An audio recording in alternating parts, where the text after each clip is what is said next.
So earlier today, I was looking through ChessBase to find the highest rated players that lost in the shortest amount of moves.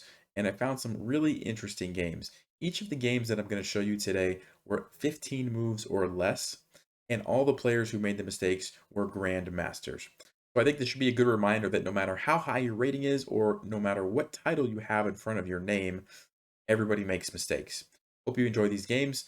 Let's get into it. Oh, by the way, my course is 20% off from now until January 1st of next year. So if you didn't buy it already, you can take advantage of that. Chess 2021, just use that code at checkout. And having said that, let's get into the video. So game number one, we have an English opening, and this is actually what's called the three knights system. You can probably figure out why it's called that. We have g6, d4 captures, and then knight to d5. This is kind of a sideline. The main line is actually just a capture with the knight.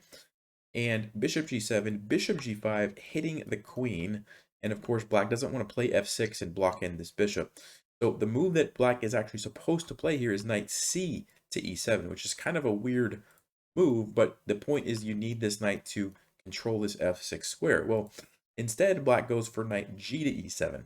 And now you can see how there's two of white's pieces controlling the square, and black only has the bishop defending it. So one move that I was thinking was like, well, what if you just play knight f6 check immediately? But there's actually a better move, knight takes d4. And it looks at first glance like you're just losing your knight. But first of all, if black takes with the knight, you've got this move, bishop takes e7, and guess what? The queen is trapped. So that's not really an option. But you might be thinking, well, what about the bishop? And that's exactly what was played in the game. Bishop takes d4. And now if you want to pause the video, what do you think white played in this position? White actually has a killer move, and I'll give you a few seconds if you want to try to spot it.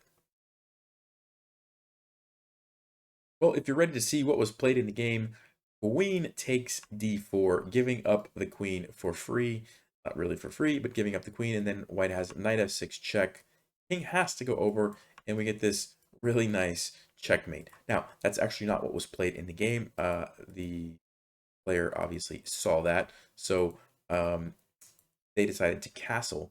But this is actually still really bad for black. And white played knight to f6 check, king to h8. And now again, if you want to pause the video, there's another nice move here that white played. And if you're ready to see this one, it was knight to g4, check with the queen. And you might be thinking, wait a minute, the knight can just take the queen, Nelson, right? Actually, it can, but then we have this move, bishop f6 check, forces the king to g8, and another really nice mate. So you can see how this bishop and knight combo working along these weak dark squares over here, just all sorts of crazy mates. So really nice game. And like I said at the beginning, it just goes to show that even high rated players can fall into some of these tricky lines and fall for some of these traps. Let's go on to the next game. All right, next up we have d4, d5, and a London system, which is interesting because normally when you think of the London, you don't really think of too many traps and interesting things happening. At least I don't usually think of that. So some normal development here, and then we get this little interesting thing here, bishop to b5. Okay, and then black decides to retreat their bishop to e7, and then white retreats their bishop to d3. So we had bishop b5 to d3, and then bishop d6 to e7. I'm not gonna lie, I'm not really sure what was going on there. Maybe somebody who's expert on the London can explain that to me. But anyway, knight to h5, which I think is somewhat of a common idea, going for this bishop on g3. And then we have knight to e5, knight takes g3. And now white played a shocking move. If you'd like to pause the video and figure it out, I'll give you a little bit of time to do that. This is probably not the move that you would expect white to play in this position. Well, if you're ready to see the solution, I'm sure black was probably expecting h takes g6, and then they were going to play something like h6 to kind of block off the rook. But actually what white played was the amazing bishop takes h7 check. And the point here is that if black takes it, well then h takes g3 opens up the rook, and after the king goes back, guess what? The queen is coming in, and it's all over for black. So because of that, they decided to play the move king to h8.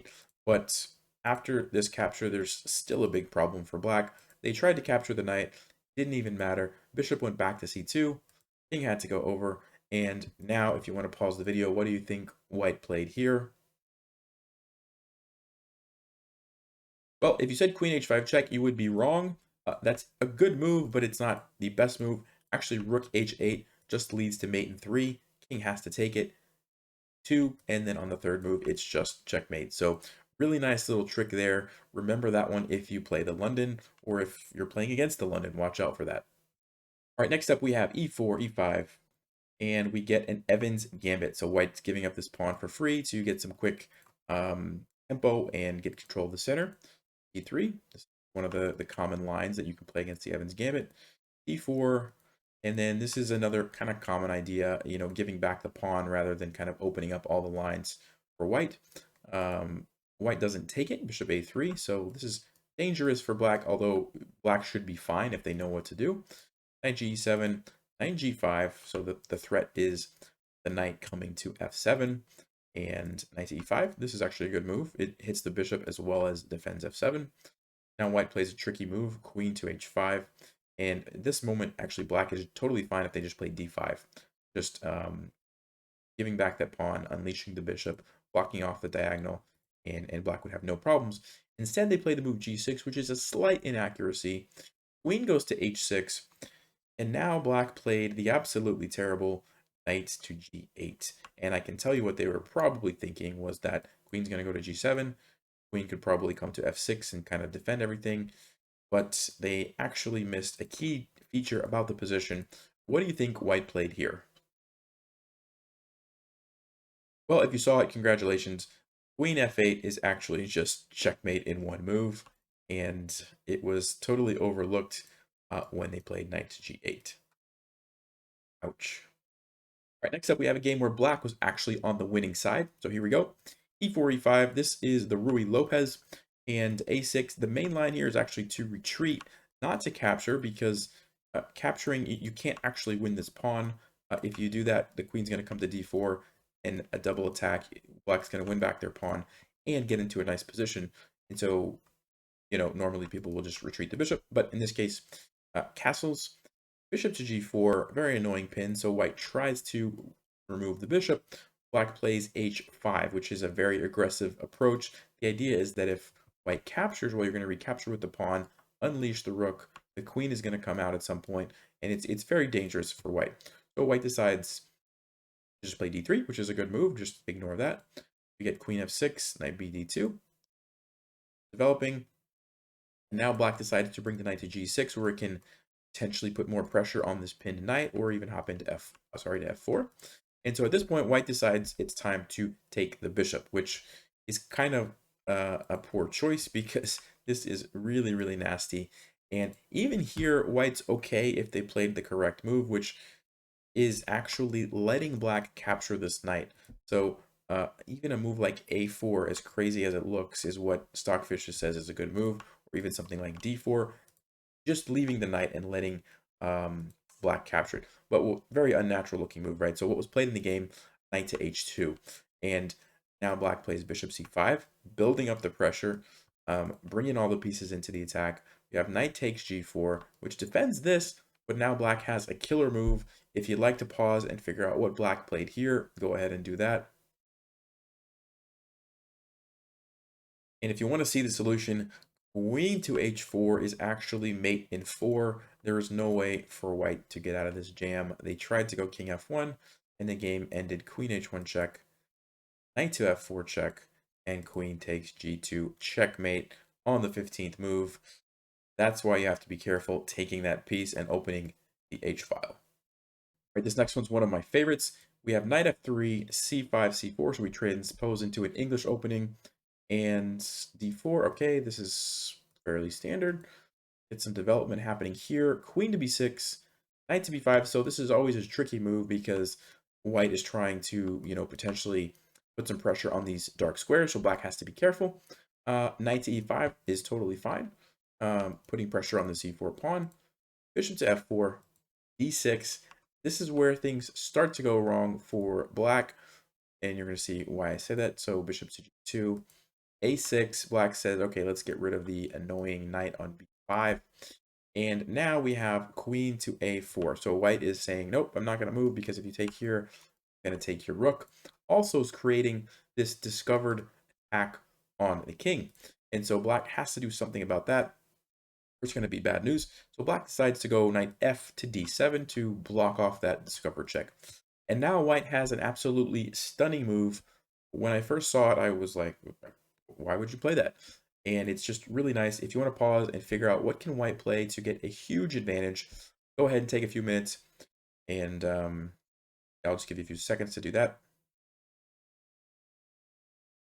All right, well, if you've had a chance to look, the move that white played here was pawn to c5.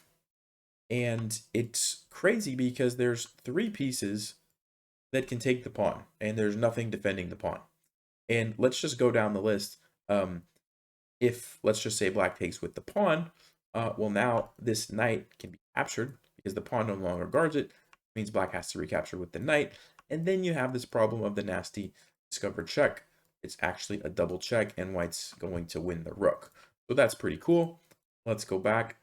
The other option, if black takes with the queen, now white has the amazing bishop to e3, which basically traps the queen. It takes away like all of the squares from the queen. The only thing black could do to not lose the queen is to go to c4 because it's at least defended by the knight. It doesn't really help black because now white just trades. And again, we see this nasty knight to c7 fork. So going back, that really only leaves black with one option to capture with the knight, which is what they played in the game. And then we had knight takes d6 with the double check. King moved here, and I'll let you, if you want to pause and try to find the next move that white played. Again, it's a very crazy move. All right, well, if you're ready to see the answer, white played knight to d5, forking the king and the queen. And so I know you're thinking, well, the pawn can just take it, and why would we give away our knight like that for free?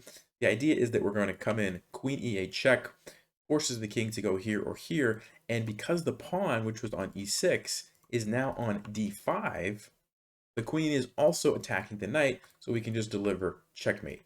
Okay, so because if the pawn was on e6, we couldn't do this, or the king would be able to just take. So that was the point of throwing in that random knight to d5.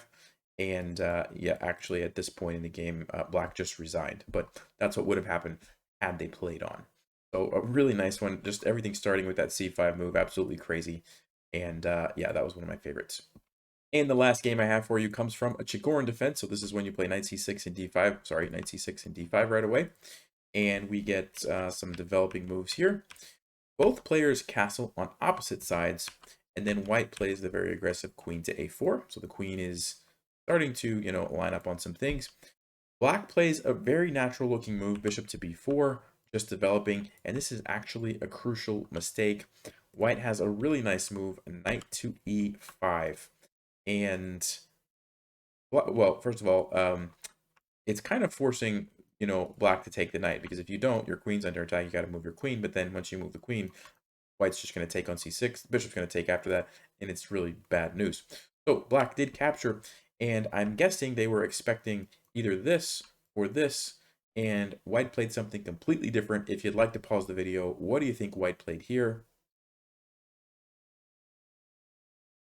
Well, if you're ready to see the solution, queen takes a7, completely ignoring the knight and creating a checkmate threat on b7. And it's really nasty because if black tries to go back and block with the knight, check, and then checkmate. So that's not an option. Probably what black realized at this moment in the game. So they tried c6 to kind of block off the bishop. And white just continues to build the pressure. Bishop to f4, creating another checkmate here on b8. If this knight were to move somewhere, so for example, this would end the game. So black decided bishop to d6, trying to block that off and maybe potentially have a piece to, come back here and block at some point. Queen a8 check, it actually doesn't work because if you go there, then white's just going to take, take the knight and you still have big problems. So black decided start running with the king. And now we have another really nice move by white. Again, if you want to pause, this is a good moment to find a nice little tactic. And if you're ready to see the solution, knight to b5 check. Nasty move. Again, if black just tries to take it, queen takes b7, checkmate right away. So they decided to run out here. Queen to a7 check, king takes, and after a4, black just resigned because the only place that the king can go to is here, and then queen b6 is just checkmate because everything is covered. So yeah, not what you want your king to do, right? Run all the way up the board and end up on b4 and get mated. So I hope you guys enjoyed those games. Like I said at the beginning, it's just a reminder that no matter how high your rating gets and what title you have, like I said, everybody makes mistakes. And I don't know about you guys, but it makes me feel a little bit better about myself when I see some of these games. So hope you guys enjoyed that. As always, stay sharp, play smart, take care.